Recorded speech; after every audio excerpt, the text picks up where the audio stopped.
Welcome everyone to Weekly News and DW with major tidbits, and the topic for this video is DepEd, CHED, binawasan ang budget. The state shall assign the highest budgetary priority to education. 1987 Constitution, Section 5, Paragraph 5.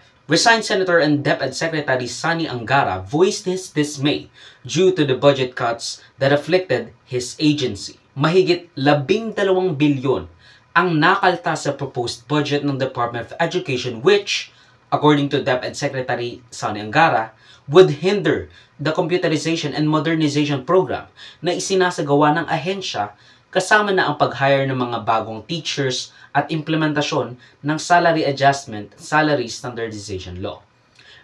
Binawasan rin ang alokasyon ng 30 billion pesos ang CHED mula sa initial proposed funding nito. I think it is contrary to all our policy directions. When we talk about the STEM development of our educational sector, and then to the continuing development, because yung nawala na 10 billion comes from the computerization item.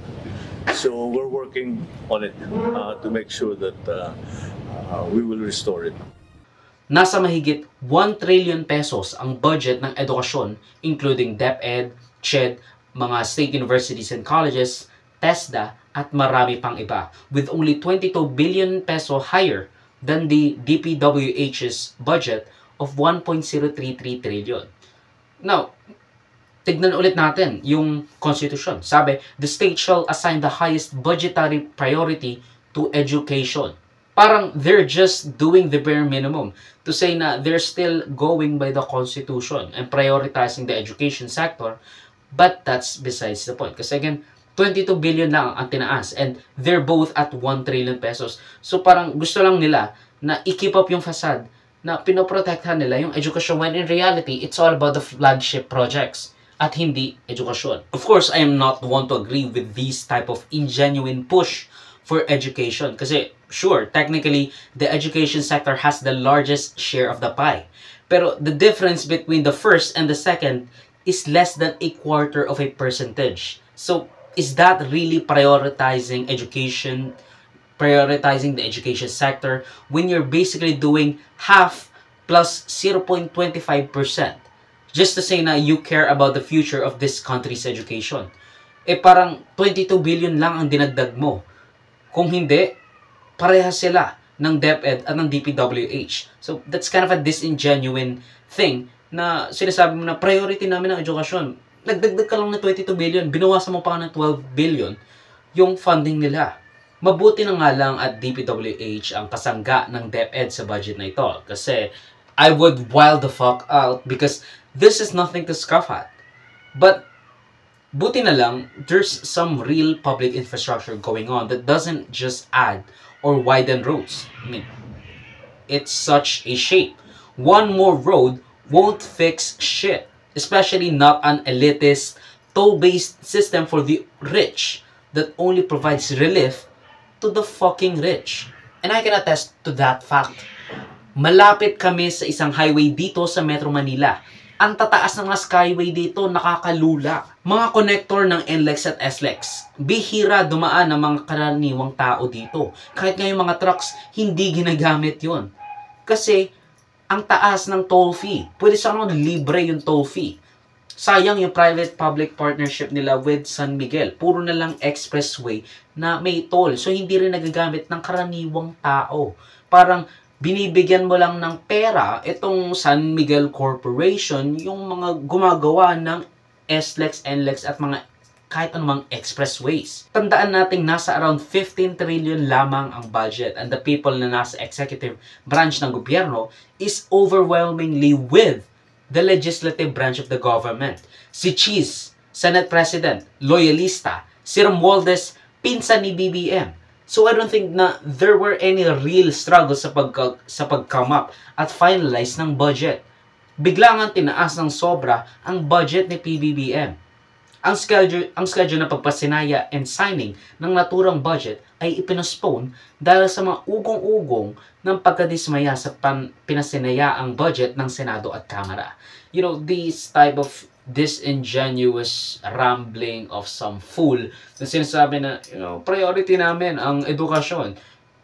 When, in fact, ang ginawa mo lang naman is in-average mo yung dalawang budget, tapos nagdagdag ka ng 0.25% dun sa edukasyon para masabi na mas mataas pa rin ang edukasyon. That's disingenuine. But, I don't really care about this at this point. Ang sinasabi ko lang, ang dami nyong kinaltas sa state universities and colleges, sa CHED, sa DepEd. Diba? Parang ang weird na sasabihin mong, napaka mahal namin ang edukasyon. So, ayaw namin galawin yan. Kasi gusto namin na brighter ang future ng ating mga estudyante. When in reality, private ang ginagamit nyo. Kaya wala kayong pake kung gaano man kalakas or gaano man kalaki ang mababawas na budget ng gobyerno. Kasi hindi kayo maapektuhan. Diba? Buti na nga lang DPWH yung kalaban. Again, buti na lang at DPWH ang kasangga ng DepEd sa budget na ito. Else, I would wild the fuck out. Kasi again, I love the infrastructure projects that they have been putting out. And I'm not saying na this president himself is the only reason that made this thing possible. Ang sinasabi ko lang, I love na nagkakaroon tayo ng maraming ongoing at finished na projects ng gobyerno sa public transportation. Yun lang ang gusto ko sa buhay. Talaga as in, a clear and a walkable cities, not car-centric, and if car-centric, yung sa EDSA, bus lanes, buses all around, trams all around. Yun ang gusto kong mangyari. I don't want us to rely to jeepneys. But, if that's the case, and, it would be much more efficient for a jeepney than to a freaking car, a private car, then I would pick the jeepney overall. Pero, in reality, I would pick the tram, the bus, the freaking trains at this point. Just don't make it car-centric. That's all I'm asking. Make the cities livable and walkable. A 15-minute radius where you can get all the things you need. Ang video clip na ito ay galing sa aking series na News and Worthy Recap. Check the entire video for the complete weekly news recap and subscribe to the channel to be kept up to date sa mga local at global news na I'll make sure would be interesting to you particularly. Di ko alam yung name mo pero you should subscribe. You Muhammad Smith?